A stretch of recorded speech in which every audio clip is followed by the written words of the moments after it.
वालेकुम नादरीन, आप YouTube channel देख रहे हैं। मैं इमरान खान हूँ। सबसे पहले बात शुरू कर देते हैं आज अलीमा खानम के बयान से। और अलीमा खानम ने ये लास्ट टाइम बयान दिया इमरान खान साहब के हवाले से और बड़ा जज्बाती बयान है उनका। लेकिन इमरान खान साहब का केस चल रहा है अदालत में।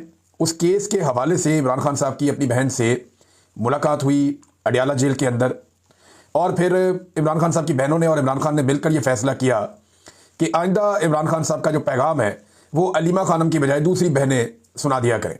ये खबर पहले भी बाहर आई थी, मेरे इमरान खान साहब की फैमिली ने इसके ऊपर रिएक्ट किया था। अब फाइनली जब इन्होंने जाके जेल के अंदर डिस्कशन की तो ये तय पा गया। इसकी वजह क्या है? इमरान खान साहब बड़ी तकलीफ में थे। उन्होंने कहा जी 2 साल से ज़्यादा हो गया मुझे, मैं जेल के अंदर हूँ। मैं जो बात कहना चाहता हूँ मेरी पार्टी के अंदर कोई वो जुर्रत ही पैदा नहीं करता। मैं जो पैगाम देता हूँ या बयानियाँ जो देता हूँ उसका बोझ कोई उठा ही नहीं सकता। मैं जो बात बाहर पहुँचाना चाहता हूँ जब वो कोई और नहीं कहता तो फिर मैंने अपनी बहनों के जरिए से आहिस्ता आहिस्ता इस बयानिए को बाहर पहुँचाया। और जो बात मैं कहना चाहता था अपने पैगाम के अंदर वो काफ़ी अरसे से आहिस्ता आहिस्ता वो पैगाम दिया जो बाकी कोई इसका बोझ नहीं उठा सका। ये इमरान खान के अल्फाज हैं। उन्होंने कहा कि जब कोई बोझ नहीं उठा सका तो मैंने ये पैगाम अपनी बहन को दिया कि वो बाहर जाकर मीडिया को दे, और इसी वजह से मेरी बहन के खिलाफ मुहिम चलाई जा रही है। इमरान खान ने यह भी कहा कि ये पार्टी 30 साल से है, आज तक मेरी बहनों की कोई दिलचस्पी पार्टी के अंदर नहीं थी और ना किसी ओहदे लेने और ना किसी फैसले में शरीक होने की उन्होंने कभी कोशिश की। तो इस किस्म की बात नहीं होनी चाहिए थी जो मेरी बहनों के बारे में की गई। यानी बहुत सारे लोग अब करते हैं ना, देखें शेर अफजल मरवत ने, गंडापुर ने और कुछ और लोग हैं। ये एक्चुअली गंडापुर की सारी पार्टी के करीबी लोग हैं। पहले गंडापुर शेर अफजल मरवत से बहुत नफरत करते थे, लेकिन अभी अगर आप देखें तो शेर अफजल मरवत और गंडापुर के बीच में से हवा भी नहीं गुजर सकती।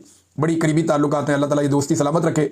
अब उसमें जो है वो मरवत साहब हों या दीगर लोग हों या गंडापुर के नज़दीक जो लोग भी हैं वो सारे इस वक्त अलीमा खानम के ऊपर कीचड़ उछालते हैं। तो इस पर इमरान खान साहब को तकलीफ हुई। उनकी बहनों ने कहा कि इमरान खान ही चेयरमैन है और पीटीआई इमरान खान की जमात है। यानी बहनें तो यही कहेंगे ना कि उसने इतनी मेहनत की, सारी जिंदगी हमारे भाई ने लगाई है, वो यहां तक लेकर आए एक पॉलिटिकल पार्टी को, अब उसको अलग तो नहीं कर सकते। अब ये बात क्यों करते हैं कि इमरान खान के बाद कौन होगा? हमारा असल फोकस इमरान खान की रिहाई है जो नाजायज कैद में है। हम सारा दिन लगाकर और मेहनत करके इसलिए नहीं आते, अपनी जान को भी खतरे में डालते हैं, बार बार गिरफ्तार करने की भी चीजें होती है कि इमरान खान सारी जिंदगी जेल में रहे या 10 साल तक जेल में रहे। ये बातें हमारे कानों में डाली जाती हैं कि अगले 10 साल इमरान खान कैद से बाहर नहीं निकलेंगे। इमरान खान चेयरमैन हैं और चेयरमैन रहेंगे, और इंशाल्लाह ये भूल जाए हमारे मुखालिफिन कि इमरान खान अगले 10 साल कैद में रहेंगे, क्योंकि वो नाजायज कैद है। केसेस उनके खत्म हो गए हैं, लेकिन जब वो बंद है और आइसोलेशन में है। अच्छा, एक और बात उन्होंने बताई कि इमरान खान ने बताया कि मैं आसिम लॉ के सामने नहीं झुकूंगा। फिर उनकी फैमिली ने कहा जी हम भी नहीं झुकेंगे। फिर अलीमा खान ने बताया कि मेरे ऊपर भी वारंट्स हैं और लेकिन हम इससे परेशान नहीं है, अगर वो गिरफ्तार कर भी लें तो हमें कोई परवाह नहीं है क्योंकि हम पहले भी गिरफ्तार हो चुके हैं। इमरान खान ने कहा कि यह भी जाकर कह देना कि हम पूरी जिद्दोजहद करेंगे और जो भी हो जाए हम इमरान खान की रिहाई के लिए खड़े रहेंगे। वो हमारा इकलौता भाई है। ये कैसे हो सकता है कि हम उसकी जल्द रिहाई ना चाहें? हमें भी दुख होता है, लेकिन हमने कहा कि ये सब कुछ डिस्ट्रैक्शन है, यानी तवज्जो हटाने की कोशिश की जा रही है। लिहाजा तवज्जो हटाने की कोशिश से बचने के लिए अलीमा खानम ने कहा कि जी हमने अब फैसला किया है कि मेरी बाकी बहनें वो बाहर आके मीडिया से बातचीत किया करेंगी। फिर इमरान खान ने यह भी बताया कि अब उन्हें मुकम्मल कैद तन्हाई में डाल दिया जाएगा। ये इमरान खान साहब को पैगाम दे दिया गया है। देखिए, जो कुल मिला के बात सामने आ रही है वो ये है कि इमरान खान साहब के खिलाफ ये तोशाखाना 2 के अंदर अब फैसला सुनाया जाएगा। हालांकि कल के दिन में तोशाखाना 2 की बरीयत के हवाले से इमरान खान साहब का इस्लामाबाद हाई कोर्ट में केस लगा हुआ, लेकिन वो नहीं होना, उन्हें इंसाफ नहीं मिलना मुश्किल है। अब उसमें फर्दर ये होगा, कोई ना कोई तरीका करके डिले कर दिया जाएगा और फिर एक लंबी डेट दे दी जाएगी और अगली डेट से पहले इमरान खान साहब को सजा सुना दी जाएगी। ये जब इमरान खान साहब को, और कई महीनों से केस पेंडिंग पड़ा हुआ है, जब इमरान खान साहब को सजा सुना दी जाएगी तो बाद में अलकादर यूनिवर्सिटी वाले केस में उनकी जमानत हो जाएगी। फिर इमरान खान साहब एक और मुकदमे में अंदर हो जाएंगे। और अब यह बताया जा रहा है कि इमरान खान साहब को यहां से जेल से मुंतकिल करके किसी और जगह पर ले जाया जाएगा और मुकम्मल तौर पर आइसोलेशन में या कैद तन्हाई में इमरान खान को डाल दिया जाएगा, क्योंकि पाकिस्तान के आर्मी चीफ बहुत गुस्से में, वो पसंद नहीं करते इमरान खान साहब को। यह बात तो सब जानते हैं कि आर्मी चीफ आसिम मुनीर का बस नहीं चल रहा कि वो किस तरीके से इमरान खान से बदला लें। और इमरान खान साहब जो भी बात करते हैं खुलकर, देखें कोई भी कभी किसी आर्मी चीफ के खिलाफ बोल नहीं पाया पाकिस्तान में, कभी बात कर ही नहीं पाया। ये बहुत ताकतवर लोग होते हैं, ये पूरी फौज इनके साथ होती है, हथियार होते हैं, बहुत सारे लोग होते हैं, एजेंसियां कंट्रोल करते हैं, तो पूरे निज़ाम को ये काबू करते हैं, सियासतदानों को भी, अदालत को भी। तो आर्मी चीफ के खिलाफ बोलना पाकिस्तान के अंदर या पाकिस्तान जैसे मुल्क के अंदर नामुमकिन होता है। अब इमरान खान ने ये काम किया है तो आर्मी चीफ को गुस्सा तो आएगा और वो बदला भी लेंगे, और वो बदला आपको बार बार दिखाई भी देता है। बहरहाल ये इमरान खान साहब ने बताया कि मुझे आइसोलेट कर दिया जाएगा। बाकी जो इमरान खान साहब का डिटेल पैगाम है वो उनके सोशल मीडिया की जानिब से जारी किया जाएगा। जब वो पैगाम आता है तो मैं आपके साथ शेयर करूंगा। एक और बड़ी खबर है, और ये खबर है आज़ाद कश्मीर के हवाले से। ज्वाइंट अवामी एक्शन कमेटी ने जो मुज़ाकरात किए थे मौजूदा हुकूमत के साथ, चाहे वो वफाकी हुकूमत है, चाहे वो वहाँ की आज़ाद कश्मीर की हुकूमत है, उन मुज़ाकरात के नतीजे में जो चीज़ें उन्होंने हासिल की हैं, अभी तक वो चीज़ें तो मिली नहीं, लेकिन कुछ एक्शन शुरू हो गए हैं। मिसाल के तौर पे पहला एक्शन कि जो 50 मेन रहनुमा हैं अवामी एक्शन कमेटी के, जो एक्टिव लोग थे, उनके 50 के करीब लोगों के नाम डाल दिए गए हैं नो फ्लाई जोन लिस्ट के अंदर। यानी ये लोग अब पाकिस्तान से बाहर ट्रेवल नहीं कर पाएंगे। एयरपोर्ट से किसी जहाज में बैठ के चाहे उम्रा करना है, चाहे उन्हें हज पे जाना है, चाहे उन्हें बाहर किसी और मुल्क में जाना है, ये लोग अब पाकिस्तान से बाहर ट्रेवल नहीं कर पाएंगे। इनके नाम एजेंसियों ने डलवा दिए हैं वजारत दाखिला के जरिए से नो फ्लाई लिस्ट के अंदर। तो अब ये लोग जो है वो ट्रेवल नहीं कर पाएंगे। पहला कदम तो ये उठाया गया, लेकिन हैरत की बात है कि इनमें से कोई भी बाहर जाना भी नहीं चाहता। मेरी जब इन लोगों से बात होती है वो कहते हैं जी हम बाहर जा ही नहीं सकते, हमारे पास इतने पैसे ही नहीं है। यानी एक ही किताबों की दुकान है, उसका सीजन लगता ही तब है जब बच्चों के स्कूल खुलते हैं, नई क्लासेस आती हैं। एक जो है वो तारों का काम करता है, जो इंटरनेट की तारें होती हैं वो ये डालता है। ये लीडर है, मैं आपको बता रहा हूं। एक और जो है उसकी कोई और बेकरी है। यानी ये सारे दुकानदार हैं, ताजिर है, कोई इधर मोहल्ले में, कोई उधर रहता है, कोई छोटा मोटा काम करता है। इस तरह के लोग हैं जो सारे लीडर है अवामी एक्शन कमेटी के। इनके पास पैसा होता तो ये बड़ा कारोबार करते, या मुल्क से बाहर जाने की इनकी हैसियत होती तो पहले चले जाते। आज़ाद कश्मीर में तो बड़ा ट्रेंड है बाहर जाने का। तो ये गरीब लोग हैं, अपने लोगों के साथ जुड़े हुए, कहते हैं ना हमने बाहर जाना है और ना हमें बाहर जाने का कोई शौक है, हमारा फोकस सिर्फ अपने काम के ऊपर है। इन्होंने हमसे वादा किया हुआ है। और याद रखिएगा, वादे में गारंटी मिलिट्री एस्टेब्लिशमेंट के उन अफसरान ने दी हुई है जो बीच में पड़े हुए थे, बाकायदा गारंटी है। तो 15 दिन के अंदर अगर ये चीजें हो जाती हैं तो ठीक है, अगर ये चीजें नहीं होती तो अवामी एक्शन कमेटी फिर उसके ऊपर एक एक्शन लेगी। पाकिस्तान के जो आज़ाद कश्मीर से बाहर के इलाके हैं वहां से रिपोर्टें अच्छी नहीं आ रही। बहुत सारे लोग इसको रिपोर्ट भी कर रहे हैं। यानी हद तक हमें सलूक किया जा रहा है। शनाख्ती कार्ड देखने के बाद इस्लामाबाद पुलिस की जानिब से तशद्दुद बनाए जाने की हद तक हमें सलूक की खबरें व्हाट्सएप ग्रुप के अंदर, ऑडियो, तो ये सारी चीजें जो है गर्दिश कर रही हैं। ये है क्या? देखें, पुलिस वाले तो गुस्से में होंगे, उन्हें मार पड़ी आज़ाद कश्मीर में, मार पड़वाई है मोहसिन नकवी वगैरह ने अपनी घटिया पॉलिसी की वजह से, या वहां मौजूद जो मिलिट्री एस्टेब्लिशमेंट के लोग हैं, एजेंसियों के, उन्होंने मार पड़वाई पुलिस को कि क्यों लेकर गए वहां पे उन्हें, जहां पे इनको सबको आइडिया था कि वहां के लोग मुख्तलिफ हैं। अब अपने तौर पे भी अगर शनाख्ती कार्ड देखकर पुलिस वाले इस किस्म का रद्द-ए-अमल दे रहे हैं तो ये पाकिस्तान में अगर सियासतदानों में या जो हुकूमत में मौजूद लोग हैं लाकर बिठाए गए हैं, अगर उनमें थोड़ी सी भी समझ है तो वो इस घटिया सिलसिले को रुकवाएं। एक और वाकया रिपोर्ट हुआ आज़ाद कश्मीर के शहरियों के हवाले से कि मीरपुर थकियाला के 3 नौजवानों को इस्लामाबाद एयरपोर्ट से वापसी पर तशद्दुद का निशाना बनाने और कश्मीर मुर्दाबाद के नारे लगवाने की खबरें सामने तवातर के साथ आई हैं। अब देखिए, अगर इस तरह के वाकयात होने तो इन लोगों को सामने आकर बताना चाहिए ऐसा कुछ हुआ या नहीं हुआ। इस तरह की खबरों से नफरत बढ़ती चली जाएगी। ये अहमद फरहाद साहब ने भी इसके ऊपर कहा है कि सामने आए और आकर बात करें, ऐसा कुछ हुआ या नहीं हुआ। ऐसी खबरें फैलाने से मामला जो है वो मजीद खराब हो जाएंगे। और अगर ऐसा हुआ है तो ये वाकयात रिपोर्ट करें ताकि कानूनी चाराजोई और लायामल का आगाज किया जा सके। कुछ 200 बंदों की एक लिस्ट और भी बनी है मेरी इत्तला के मुताबिक कि अगर ये 200 बंदे काबू कर लिए जाएं आज़ाद कश्मीर में तो अवामी एक्शन कमेटी जो है वो अमली तौर पे नाकारा हो जाएगी, ये भी कहा जा रहा है। तो क्या ये हो पाएगा? सवाल ये है ना। तो अवामी एक्शन कमेटी के लोग कहते हैं 200 छोड़ के हमारे 2000 बंदे भी आप पकड़ लेंगे ना, आप कुछ कर नहीं सकेंगे। एक और चीज जो उनकी जानिब से सामने आई है कि 9 तारीख को अब वो जश्न मनाने जा रहे हैं। पहले उन्होंने 3 रोजा सोग का ऐलान किया था कि हमारे जो लोग शहीद हो गए, जो नुकसान हुआ, जितना आज़ाद कश्मीर के अंदर मार कुटाई और लड़ाई हुई, हम इसके ऊपर सोग मनाएंगे। और अब उन्होंने जो उन्हें अल्लाह रब्बुल इज़्ज़त ने कामयाबी दी और वो इत्तफाक और इत्तेहाद के जरिए से उन्होंने पाकिस्तानी एस्टेब्लिशमेंट को शिकस्त दी है। देखिए, ये एस्टेब्लिशमेंट पाकिस्तान की तीसरी चौथी मरतबा हारी है। एक इन्हें बदतरीन शिकस्त हुई थी पाकिस्तान की एस्टेब्लिशमेंट को 1971 में, मुल्क ही टूट गया था, ये हार नहीं मान रहे थे। दूसरी इनको एक बदतरीन शिकस्त जो है वो ये भी हो चुकी है, एक 8 फरवरी 2024 को बड़ी बदतरीन शिकस्त हुई पाकिस्तान की एस्टेब्लिशमेंट को, लोगों ने इनकी नाक में दम कर दिया। फिर इससे पहले भी शिकस्तें हो चुकी हैं, लेकिन ये बड़ी बड़ी शिकस्तें हैं। अब एक बड़ी शिकस्त उन्हें आज़ाद कश्मीर में हुई है जहां पे उन्हें अपने मौक़िफ़ से पीछे हटना पड़ा और अवाम की बात माननी पड़ी। अब लोग ये कह रहे हैं कि हमें क्योंकि 15 दिन का टाइम दिया हुआ है, हम सिर्फ 15 दिन इंतजार करेंगे। मामला जुम्मे और हफ्ते को तय पाए थे, तो आप मैक्सिमम ये समझ सकते हैं 3-4 तारीख से उन्होंने 15 दिन देखना है, मैक्सिमम 20 तारीख तक वो देखेंगे। और वो ये कहते हैं इससे ज्यादा टाइम हम नहीं देंगे। अगर हमारे मुतालबात माने गए या चीजें उस डायरेक्शन में गई तो ठीक है, ये जो बदले लेना चाहते हैं, कार्रवाइयां करना चाहते हैं, करें, हमें कोई परवाह भी नहीं है। हमारे बंदे गिरफ्तार करते हैं, लिस्टें बनाते हैं, नो फ्लाई लिस्ट के अंदर डाल देते हैं, कोई फिक्र नहीं। वो कहते हैं फिक्र इस बात की है कि हमारे साथ जो वादे किए वो पूरे किए जाए। अगर वो पूरे नहीं आते हम दोबारा निकल आएंगे। और ये आज़ाद कश्मीर है, ये ऐसा नहीं है कि आप लोगों को मायूस कर लेंगे। तो 9 तारीख को लोग जश्न मनाने जा रहे हैं और वो भी इसी सिलसिले में कि उनको भी आइडिया हो गया है कि रियासत कोई 2 नंबरी करने का इरादा रखती है। नादरीन, अहमद वली खान साहब का जो एक स्टेटमेंट आया था आर्मी चीफ के बारे में, जिसमें उन्होंने उन्हें दुकानदार या ताजिर या इस तरह का उन्होंने कहा था कि ये अच्छा नहीं लगता कि ब्रीफकेस उठा के आर्मी चीफ चला जाए और जाकर मादनियात बेचेगा, हमारा बड़ा अच्छा माल मैं लेकर आया हूं। तो आजम नज़ीर तारड़ ने बताया कि वज़ीर आज़म के साथ बातचीत करवाई है अहमद वली खान की, और अब जो है वो अहमद वली खान अपने अल्फाज पर पछतावे का इजहार कर रहे हैं।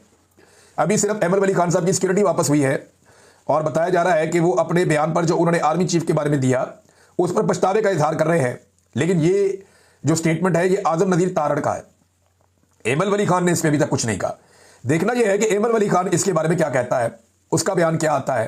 क्या वो भी यही कहता है कि जी मैं पछता रहा हूं जो मैंने आर्मी चीफ के बारे में कहा, तो फिर लोग अहमद वली खान पे उंगली उठाकर कहेंगे कि तेरी सिक्योरिटी वापस ली और तेरा स्टेटमेंट ही बदल गया, तो ये एक कमजोरी सामने आ जाएगी।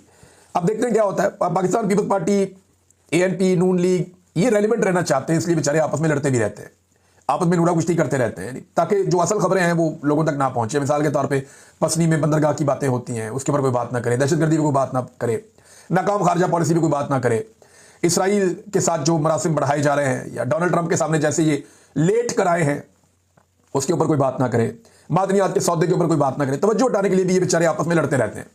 लेकिन इन्हें पाकिस्तान तहरीक इंसाफ ने सही फंसा लिया। असद कैसर साहब जो है ना, वैसे तो बड़े धीमे आदमी है, लेकिन पॉलिटिक्स वो अच्छी तरह करना जानते हैं। वो कौमी असेंबली में खड़े हुए थे, मेंबर कौमी असेंबली है, वो भी कौमी असेंबली में खड़े हुए थे और वहां पर तकारीर हो रही थी। अचानक से पाकिस्तान पीपल्स पार्टी ने बात की और उन्होंने कहा हम वॉकआउट कर रहे हैं इस एहतजाज में कि मरियम नवाज हमसे माफी नहीं मांगती। देखिए, पीपल्स पार्टी भी अच्छी तरह जानती है, मैं भी जानता हूं, आप सब जानते हैं, मरियम नवाज से पीपल्स पार्टी माफी नहीं मंगवा ही नहीं सकती। उसका एक रीजन है ना, मरियम नवाज और नवाज शरीफ को माफी मांगने की आदत कहीं और पड़ी हुई है। ना वो पब्लिक से माफी मांगते हैं, ना सियासतदान से माफी मांगते हैं, ना वो अवाम से माफी मांगते हैं, वो कभी नहीं मांगेंगे, वो कहीं और माफी मांगते हैं। पीपल्स पार्टी अगर सच्चे दिल से मरियम नवाज से माफी मंगवाना चाहती है तो उसका एक आसान तरीका मैं आपको बता देता हूं। किसी सेक्टर कमांडर को फोन कर दें और उसे कह दें कि इससे माफी मंगवाओ, 2 मिनट के अंदर पूरा टब्बर माफी मांग लेगा। किसी मेजर को, किसी कर्नल को कह दें कि मरियम नवाज से कहो माफी मंगवाओ, नाक भी रगड़ देंगे ये बेचारे। मरियम नवाज ने कहा नहीं था वो तरीका मुझे अच्छे से आता है, उसमें सिर्फ जूते साफ करने पड़ते हैं, और बड़े जबरदस्त इन्होंने जूते साफ किए हैं मरियम नवाज ने और इस पूरे खानदान ने, कमाल जूते साफ किए हैं। बहरहाल पाकिस्तान पीपल्स पार्टी को असद कैसर साहब ने कहा जब वो जा रहे थे वहां से वॉकआउट करके, उन्होंने कहा जी friendly fire Pakistan People's Party कर रही है, हमें अच्छा लग रहा है, लेकिन अगर ये जरूरत रखते हैं या अगर इनके अंदर जरूरत है तो ये नून लीग के खिलाफ या इस हुकूमत के खिलाफ तहरीक अदम एतमाद लेकर आए। पीपल्स पार्टी वाले, आप तहरीक अदम एतमाद लेकर आए, हम आपका पूरा साथ देंगे, ये तहरीक इंसाफ ने कहा। अंदाजा करें आप, अब ये नूरा कुश्ती कर रहे हैं ना, तो PTI ने पीपल्स पार्टी को बांध लिया। उन्होंने कहा नूरा कुश्ती करते हो, बेवकूफ समझते हो हमें, तुम लोग आपस में रले हुए हो सारे, बीच में तो एक ही हो, ये सिर्फ तुम तवज्जो हटाना चाहते हो। अगर तुम बिल्कुल तुम्हारी नीयत ठीक है तो अदम एतमाद की तहरीक लेकर आओ, तुम अदम एतमाद की तहरीक लेकर आओ, हम तुम्हारा साथ देंगे, इनकी हुकूमत गिर जाएगी, इनके 14 तबक रोशन हो जाएंगे, इनकी तबीयत साफ हो जाएगी। ये बात जो है वो कही असद कैसर साहब ने, इसका कोई पीपल्स पार्टी ने जवाब नहीं दिया, बल्कि मुंह नीचे करके शर्मिंदा होकर वो बाहर निकल गया। नाज़रीन, शहबाज शरीफ साहब मलेशिया पहुंच गया, आपको पता है, वो एक के बाद एक ट्रैवल कर रहे हैं, और मलेशिया में जो उनका दौरा है उसके हवाले से ये अता तारड़ ने एक ट्वीट भी किया, और बड़ा जबरदस्त ट्वीट किया। अता तारड़ ने बताया जनाब बड़ी कामयाबियां मिल रही हैं, $2 करोड़ का, 20 मिलियन 2 करोड़ होता है, $2 करोड़ का हम एक्सपोर्ट करेंगे, $20 मिलियन, $2 करोड़ का हम गोश्त एक्सपोर्ट करेंगे। किसे? $2 करोड़ का किसे एक्सपोर्ट करेंगे? मलेशिया को। देखिए, मैं हैरान होता हूं कि जो पाकिस्तान का इन्होंने खसारा कम करके दिखाया वो $11 अरब का है, $11 अरब, और ये $2 करोड़ के लिए वज़ीर आज़म जनाब ट्रैवल करता फिर रहा, कभी इधर कभी उधर कभी उधर। जितने का तो ये गोश्त एक्सपोर्ट नहीं करेंगे जितना खर्चा वज़ीर आज़म अपने दौरों पे कर लेता है। हैरत होती है इनकी अकल के ऊपर। और वहां पे शहबाज शरीफ साहब जो है वो अल्लामा इकबाल के शेरों की अंग्रेजी के अंदर तशरीह करके उनको टीचिंग्स कर रहे हैं, भाई आप इतने बड़े लीडर नहीं हैं, और आप वहां जाके, यानी वो अल्लामा इकबाल को भी पता होता था मेरे शेरों का ये हाल करेगा मुस्तबिल का कोई सियासतदान, तो वो ये शेर कहते ही ना, जिस किस्म की शहबाज शरीफ साहब ने वहां पे तशरीह कर दी है। देखिए, पाकिस्तान में जो सबसे बड़े गोश्त के एक्सपोर्टर हैं वो फौजी मीट लिमिटेड कंपनी है। अब हर चीज़ के अंदर देखें ना, खाद सबसे ज़्यादा फौज बनाती है, बहुत सारी चीज़ें फौज बनाती है, दूध सबसे बड़ी प्रोडक्शन जो है वो फौज की हैं। फिर इसके अलावा जो है वो आपका जो बेशुमार रेजिडेंशियल सोसाइटीज़ में सबसे बड़ा कारोबार फौज का है। फिर मीट, फौजी मीट, ये कारोबार भी सबसे बड़ा फौज का है। सबसे बड़ी एक्सपोर्टर फौज है, फौजी लिमिटेड कंपनी है, और पाकिस्तान से गोश्त बरामद करते हैं ये बाहर मुल्कों में, 22 मुल्कों को ये गोश्त भेजते हैं। और ये माजिद निज़ामी साहब ने ये खबर भी दिया कि 22 मुल्कों को ये गोश्त प्रोसेस करके भिजवाते हैं, जिनमें मलेशिया ऑलरेडी शामिल है। अब ये $2 करोड़ का गोश्त, $2 करोड़ का गोश्त शायद वो पहले से मंगाते हैं, उसी को उन्होंने रिन्यू करके कह दिया जी हम आपसे मंगवाएंगे, और शहबाज शरीफ के खाते में डाल दिया है। और अगर ये कोई नया मुआहदा है तो देखने में सिविलियंस को बेचारों को कितना हिस्सा मिलता है। ज़्यादातर तो इन चीज़ों में से हिस्सा जो फौज की कंपनी है वही ले जाती है और वही सबसे बड़े एक्सपोर्टर हैं गोश्त के। और तवज्जो इनका जो है वो नॉर्मली रहती है पाकिस्तान तहरीक इंसाफ की तरफ। अब पिछले 3-3.5 साल से हमेशा ये देखते हैं कि कोई पॉलिटिकल मुखालिफ इनका जिंदा ना रहे, सांस ना ले, इसको मारो, जो इनकी बात करे उसको दीवार के साथ लगा दो।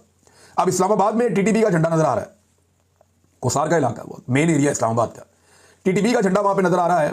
पाकिस्तान तहरीक इंसाफ का झंडा होता तो आप एक्शन देखते पुलिस के, आप पुलिस की दौड़ें चेक करते। अगर ये कोई पाकिस्तान तहरीक इंसाफ का झंडा होता तो लॉ इन्फोर्समेंट तबाही फेर देती। लेकिन तहरीक इंसाफ के बाहर इन्हें नजर कुछ नहीं आता ना, तो अब ये तहरीक तालिबान पाकिस्तान का झंडा इस्लामाबाद के अंदर लगा हुआ है, ये इनके हालात हैं। नाज़रीन, इसराइल ने मजीद 171 अरकान को डिपोर्ट कर दिया है जो समूद फ्लटेला की कश्तियों के ऊपर बैठकर पहुंचे थे गाजा, और उन्हें इसराइल ने गिरफ्तार किया था। अब उनमें से 171 अरकान को डिपोर्ट मजीद कर दिया गया है, लेकिन सेनेटर मुश्ताक अभी तक रिहा होने वालों में शामिल नहीं है। ये इंतहाई अफसोसनाक सूरत हाल है नाज़रीन, और उनकी अपनी जमात भी बदकिस्मती से उनके लिए आवाज़ नहीं उठा रही और बात करने के लिए तैयार नहीं है। ऐसा लगता है कि हाफिज नईमुर रहमान साहब जो है शायद कोई जेलसी है उनके अंदर, या वो इंतजार कर रहे हैं कि ये वापस आएंगे तो क्रेडिट मैं लूंगा, या ये आदमी मेरे से आगे कैसे निकल गया। क्योंकि सेनेटर मुश्ताक ने अपने मौक़िफ़ से लोगों को अपना गर्विदा कर दिया है। जमात इस्लामी में लोगों की बहुत बड़ी तादाद जो है वो उनको अब चाहती है, उनसे प्यार करती है। मसला यह है कि जमात इस्लामी अपनी क़यादत हमेशा उसी को देती है जो एस्टेब्लिशमेंट के बहुत करीब होता है। वो एस्टेब्लिशमेंट से अपने आप को दूर करना नहीं चाहती जमात इस्लामी, वो एस्टेब्लिशमेंट की छत्र छाया में हमेशा रहना चाहते हैं। और अभी जो हाफिज नईमुर रहमान साहब हैं वो भी इसी रास्ते पर चल रहे हैं। यानी जेल में बैठे हुए इमरान खान पे वो तनकीद करते हैं कि ट्वीट नहीं आया। लोगों ने ट्वीटें निकाल निकाल के सामने रख दी कि जनाब ये सारी इमरान खान की ट्वीट है, पढ़ लो, अगर तसल्ली नहीं हुई तो और भेज देते हैं। लेकिन नईमुर रहमान साहब ने बात नहीं की सेनेटर मुश्ताक साहब के लिए जिस तरह बात करनी चाहिए थी, भरपूर बात करनी चाहिए थी। हुकूमत पाकिस्तान को यकीनी बनाना चाहिए कि जितनी जल्दी हो सके सेनेटर मुश्ताक वापस आएँ पाकिस्तान। और एक आखिरी नाज़रीन खबर है, बड़ी इंटरेस्टिंग है। ये एक लेटर आया हुआ है और ये लेटर लिखा है जनाब chief justice Islamabad high court को, जनाब मोहतरम जस्टिस सरदार इसहाक खान साहब ने। ये बड़ा इंटरेस्टिंग लेटर है। वो कहते हैं जी कि अच्छा, मैं ये आपको इसलिए बता रहा हूँ कि इसमें उन्होंने एक ऐसा हवाला दिया है कि उड़ा के रख दिया जस्टिस डोगर को और उनकी क्रेडिबिलिटी को। उन्होंने कहा कि जस्टिस मोहसिन अख्तर कियानी और जस्टिस सिमन रफत इम्तियाज़ की इख्तिलाफी तहरीर, आगे उन्होंने हवाला दिया हुआ है, इसको पढ़ने का मुझे एजाज़ हुआ। मैं उनकी इख्तिलाफी राय से भरपूर इत्तफाक करता हूँ और चूंकि वो मुद्दल तहरीरी आरा मेरी वजूहात इख्तिलाफ का तकरीबन अहाता करती हैं, लिहाजा मैं इन सब निकात पर एक इजाफी नोट लिखने की ज़रूरत महसूस ना करता, लेकिन एक इजाफी मुशाहिदे का जिक्र करना चाहता हूँ। मुशाहिदा जो है बड़ा ज़बरदस्त है। उन्होंने कहा दुनिया में मसनूई जहानत यानी आर्टिफिशियल इंटेलिजेंस का अदलिया में इस्तेमाल जो है, इसके हवाले से बहस हो रही है कि आर्टिफिशियल इंटेलिजेंस के जरिए से फैसले करवाए जाएँ और उसके अंदर फैसले डाल दिए जाए। लेकिन इसके मुखालिफिन ये कहते हैं कि क्योंकि मसनूई जहानत ये प्रोग्रामेबल होती है कि इसको बनाया जाता है बाकायदा, इसलिए जो रोबोट कुर्सी इंसाफ पर बिठाए जाएंगे वो प्रोग्रामर्स के मरहूने मिन्नत होंगे। यानी जो प्रोग्रामर उस रिपोर्ट को जिस तरीके से तैयार करेगा उस रिपोर्ट को, वो रिपोर्ट वैसे ही फैसले देगा। लिहाजा उनके फैसले हमेशा उन प्रोग्राम्स के ताबे होंगे जो उनमें वक्तन फवक्तन फीड किए जाएंगे। और यह कि कंप्यूटर या रिपोर्ट कभी भी मवाफिक हक आज़ादाना रखने के काबिल नहीं होंगे। यानी वो ये कहते हैं कि ये आज़ाद हो ही नहीं सकते, अपने दिमाग से सोच ही नहीं सकते रिपोर्ट, वो वही करेंगे जो प्रोग्रामर उनके साथ करना चाहेगा। तो उन्होंने कहा जी मैं इससे इत्तफाक नहीं करता था, लेकिन 3 सितंबर की मीटिंग के बाद मेरा नुक्ता नज़र मसनूई जहानत का अदलिया में बतौर फैसला कुनिंदगान इस्तेमाल के नाकदीन के साथ हम आहंग हो चुका है।